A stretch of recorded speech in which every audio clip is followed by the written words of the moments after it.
itatag nila ako. Ako na lang muna. Sa ganyan, narko? Seryoso kayo? Hindi kami duwag. Hindi lang kami tanga na magpapauto sa trap nyo para matuwa kung sino man yung nagpapagalaw sa inyo. Napakadali kasi ang hirap kasi dito sa mga honorable na to. Binansagan nyo kaming narco, binansagan nyo kaming pogo, vloggers. Tapos ang gusto nyo, pagdating namin sa TRICOM, kami ang magpapatunay na hindi. Baligtad. Dapat kayo ang nag-aakusa, kayo ang maglabas ng ebidensya. Meron pong unfollow, tsaka block. Kung hindi nyo gusto yung mga naririnig nyo, pwede po kayong mag-unfollow at tsaka mag-block. At the same time, kung ayaw nyo naman na nasisita po kayo, huwag po kayong tumakbo sa posisyon. Kung kayo uwi sa mga bahay nyo, magtanim kayo ng kamote, mamatay kayo bukas, wala kaming pakialam.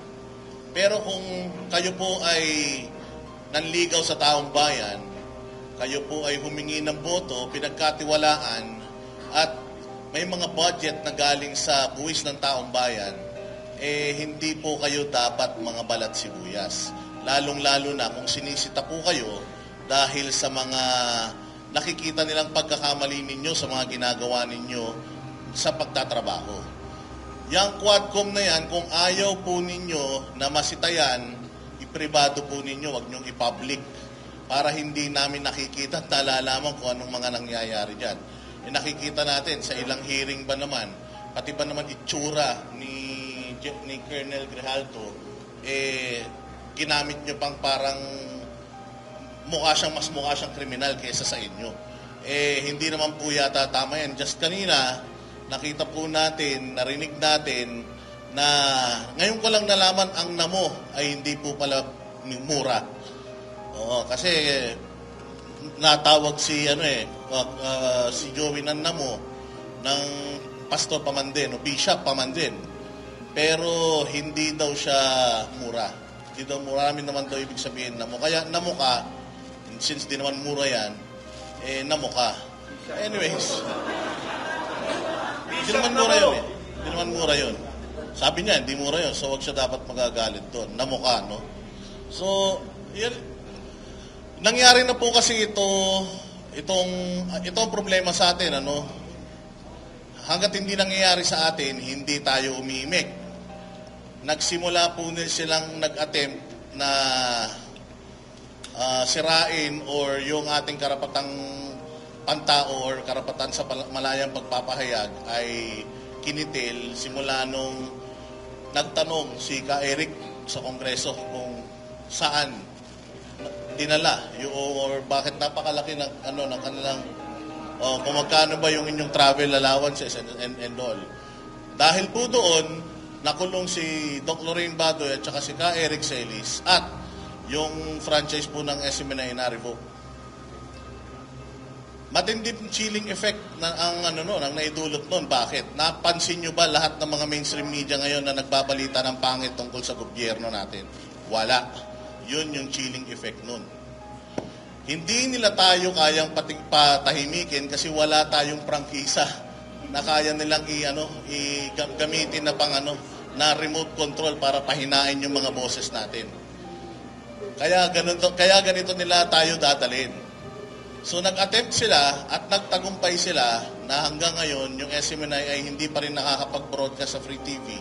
At yung mga kasamahan nila sa media na dating maingay, dating never again, pero ngayon kakampi na nila. Gusto nilang mangyari yun sa atin ngayon na kung papayagan natin sila na sikilin tayo, busalan tayo, wala na tayong laban na maipapanalo kailanman. Malapit na po ang eleksyon, gusto nila tayong patahimikin, gusto nilang impeach si VP Sara, gusto nila tayong patahimikin. Meron tayong issue sa budget, kaya pinagpapaliwanag na po ngayon ng Supreme Court yung mga involved na mga tao dyan sa ating budget na depektibo, kaya gusto nila tayong patahimikin. Nanghihingi tayo ng drug testing, tinatanggihan tayo, hindi daw yun, hindi daw konektado yun sa public office and the public trust. At ayan na nga, yung fake news na 20 pesos na bigas, yung hindi pumapas, walang barel sa KOJC, nanggaling po tayo dyan. Actually, yan nga yung isa sa hinihingi natin eh. Napakaraming paglabag sa karapatang pangtao dyan sa 16-day na pananatili nila dyan sa compound ng KOJC. Pero hanggang ngayon, wala tayong narinig na statement tungkol sa kanila. Pero ang sama-sama ng loob nila na namura sila ni Joey na isang taxpayer at isang citizen ng Pilipinas na nire-represent dapat nila. You're supposed to be the representative of the people. Kayo po dapat ang boses ng taong bayan sa Kamara. Dapat po nakikinig po kayo sa mga tao na nire-representa ninyo. Katulad ng sinabi ni Sir Mark, kaya po kami fina-follow ng daan-daan libong mga Pilipino kasi pare-parehas po kami ng opinion, pare-parehas po kami ng nararamdaman, pare-parehas po kami ng pinanggagalingan. Ngayon po, pinagsama-sama nyo kami. Good luck sa inyo. Thank you very much.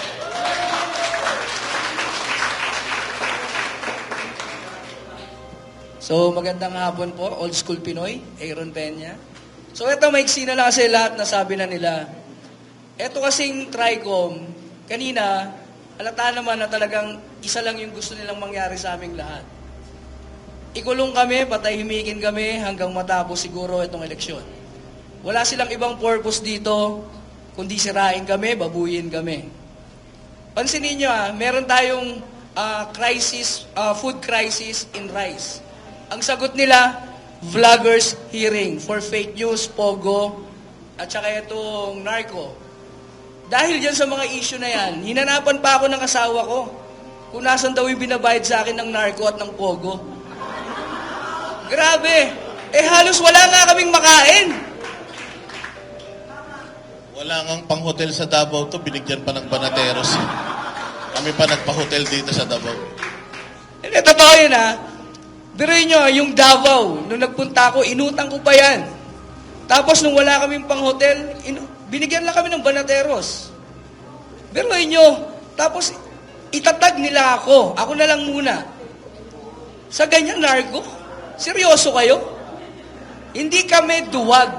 Hindi lang kami tanga na magpapauto sa trap nyo para matuwa kung sino man yung nagpapagalaw sa inyo.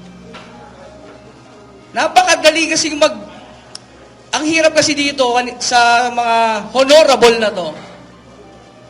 Binansagan nyo kaming narco, binansagan nyo kaming pogo, vloggers. Tapos ang gusto nyo, pagdating namin sa TRICOM, kami ang magpapatunay na hindi. Baligtad. Dapat kayo ang nag-aakusa, kayo ang maglabas ng ebidensya. Ginagawa nyo kaming tanga. Yan ang gusto nyo kasing mangyari sa mga Pilipino. Maging mangmang para mahawakan yung kapangyarihan hanggang magpantay yung mga paa nyo, mga buwaka ng ina nyo. Sorry. Hindi, nakakapingon kasi. Tapos eto, sasabihin nyo kami yung mga paid vloggers. Diyos ko, alam nating lahat kung sino ang mga bayaran. At ang grabe pa, yung mga dating walang-wala na ngayon ay umihimod na mga puwet nyo, naninilaw na ang katawan, may mga bago pang sasakyan. Nakita nyo kami, magkakahiwalay kami. Alam nyo, masyado kayong balat sibuyas. Hindi naman kami lumuhod sa inyong mga congressman para tumakbo kayo at mapunta kayo sa pwesto nyo. Kayo ang nanligaw sa taong bayan. Kayo dapat ang magprotekta sa amin. Ngayon, kung nasasaktan kayo, dahil doon sa mga pambabatikos namin, kayo rin ang may kagagawan yan. Pero inyo, magsusuot kayo ng mga relong Rolex, magsusuot kayo ng mga Louis Vuitton. Saan nyo kukunin niya kung sa sweldo nyo lang? Tapos kami ang sisisihin nyo kung bakit kami nagre-react, nagbibigay ng opinion at komento? Mga baliw na kayo talaga. Tandaan nyo, lalaban kami ng patas. Yung alam namin na yung laban ay pantay at kaya naming ipanalo. Hindi kami susuong diyan sa teritoryo nyo na ang gagawin nyo lang ay ipakulong. Kasi ang pagkakaalam ko po, sa resource person, ako'y ordinaryong Pilipino, ang resource person iniimbitahan para makatulong, hindi para ikulong. So maraming salamat po. Magandang hapon.